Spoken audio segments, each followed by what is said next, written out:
పత్రికలలో నుంచి రోమీయులకు రాసినటువంటి పత్రిక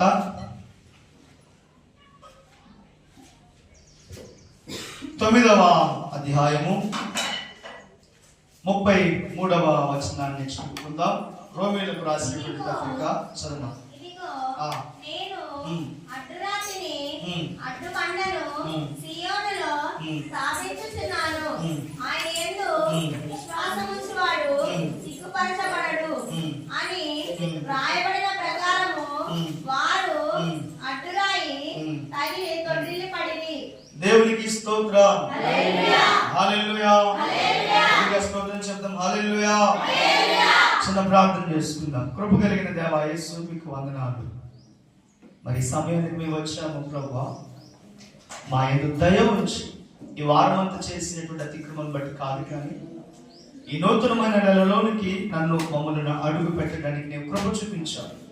అందుని బట్టి మీకే కృతజ్ఞత స్తుతులు అని ప్రార్థన చేస్తాను. ప్రాముఖ్యమైనటువంటి సమయము నా దేవా, వాక్యానికి మేము వచ్చాము.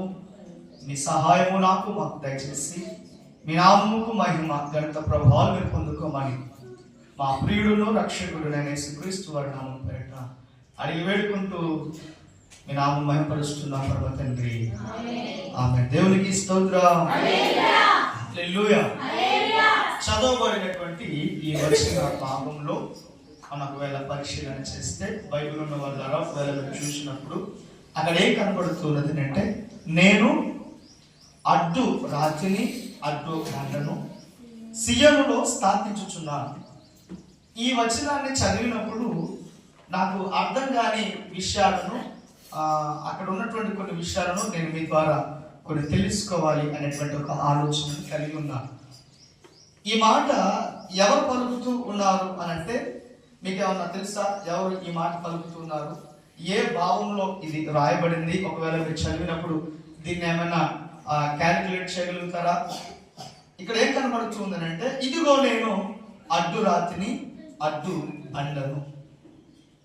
ఇక్కడ వరకు ఒకవేళ మనం చదివితే ఎలా ఉంటుంది అని అంటే, నేను మీకు ఒకవేళ అర్థమయ్యేలాగా చెప్పాలనుకుంటే, నేను మీతో మాట్లాడుతున్నాను కాబట్టి ఎక్కడి వరకు నేను అడ్డు రాయని అడ్డు బండను అక్కడ వరకే మాట్లాడితే ఈ అర్థం ఎలా వస్తుంది అంటే, ఇప్పుడు నేను లిఖితతో మాట్లాడుతున్నాను. నేనేంటంటే, నేను నీకు అడ్డు రాయిగా ఉన్నాను, నేను నీకు అడ్డు బండగా ఉన్నాను. అయితే నేనేం చెప్తున్నానంటే, నేను అడ్డు రాయిని అడ్డు బండను అని చెప్తున్నాను. అది అక్కడ వరకు చదివితే ఆ మాటకు అలా అర్థం వస్తుందని ఒక భావము. దాన్ని కలుపుకుంటూ ఆ అడ్డు రాయని